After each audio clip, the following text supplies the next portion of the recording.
Wait করেন sir, একটু বলি স্যার, একটু শোনেন স্যার। একটা দুর্ঘটনা ঘটে গেছে sir, this way that way sir, otherwise নিয়েন না স্যার।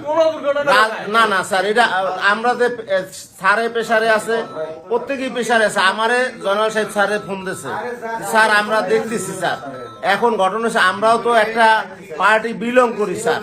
ইতিপূর্বে আপনার কথা ঠিক আছে যে 5 আগস্ট সংগঠিত হয়েছে যে কারণে, সেটা যদি ধারাবাহিকতায় আপনারা ধরে রাখেন সেইটা চলে না, ঠিক আছে। কিন্তু স্যার এই রাজনৈতিক বিবেচনার মামলাগুলো আপনারা দয়া করে বিবেচনা করবেন স্যার, আমার কোনো অস্তিত্ব থাকে না স্যার। হাইকোর্ট দেবে, আপিল বিভাগ দেবে। গতকালকে রাত্রে এই বিষয় নিয়ে আমার সরকারের এবং আইন মন্ত্রণালয়ের সর্বোচ্চ কর্তৃপক্ষের সাথে কথা হয়েছে।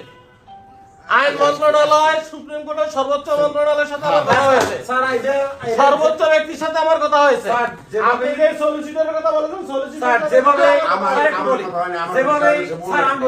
যেভাবেই কথা রাজনৈতিক মামলা স্যার, আমাদের কিছু সিদ্ধান্তের বিষয় আছে। যদি আপনাদের সাথে সমন্বয় না হয়, না স্যার, যদি আপনাদের সাথে সমন্বয় না হয়, তাহলে আমরা ভিন্ন চিন্তা করতে বাধ্য হবো স্যার। সেটা আপনারা আপনাদের আপনি স্যার যেহেতু আওয়ামী লীগের পক্ষ হয়,